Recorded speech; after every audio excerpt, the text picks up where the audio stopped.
شيخ آدم ترترو شيخ شيكنيتي هدو دومي شيخ درقاقو بياتي أباخو شيخ آدم شيخ شيكنيتي هدو دومي شيخ شمرم بياتي بارهدو تري شيخ نديم برسيسا takka yoom yaachisa faayidaan mataasaa faayyoo sheekhaa guddoon barsiisuu hawaasaa kottaa haa qoodannoo nutilleen ilmi isaa alhamdulillahi jenna shughli isaatii guyyaa naarraa kunii guyyaa eebbisaati guyyaa naarraa kunii guyyaa gammachuuti gammadeeti dhufee hawaasni biyyaati handhiiraa fi dhalaa cufti muslimaati Sheekh Adam Carcaroo sheekha sheekaniiti hedduudha oomishee dargaggoo biyyaati abbaa koo Sheekh Adam sheekha sheekaniiti hedduudha oomishee shamarran biyyaati hojjechuuf dubbachuu lachuu inni dursaa kanaafuu barachuu mina mayyuu cimsaa ilmi barachuufis ittiin hojjechuufis wallaahi yaa rabbi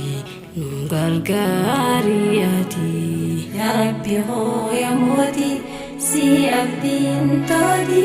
nu gargaari ati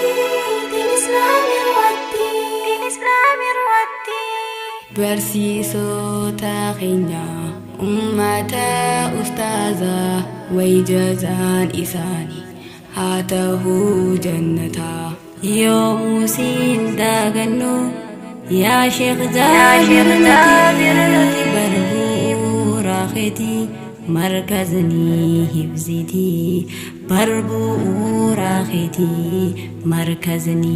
hifziti osoo lubbuun jiru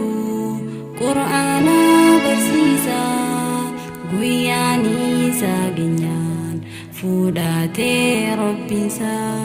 guyyaanii saaginyaan fuudhatee robbisaa yaa rabbii qoonaki jannatul firdawsi araaramaa godhiif hunda zambisaati yoomuu hin tolagu barbii qilli khati rabbi nu gargara galmaan geenya nuti Sheekh Adam Carcaroo sheekha sheekaniiti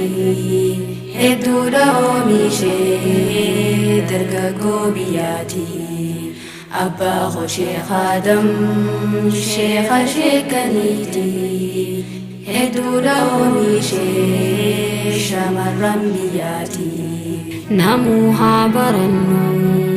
kan xiqqaa guddaati diin islaam barachuu rabbiin nu dirqaati Sheekh Adam Carcaroo sheekha sheekaniiti hedduudha oomishee dargaggoo biyyaati abbaa koo Sheekh Adam sheekha sheekaniiti hedduudha oomishee shamarran biyyaati si jaalanaa Sheekh Adam si jaalanaa Sheekh Adam si jaalanaa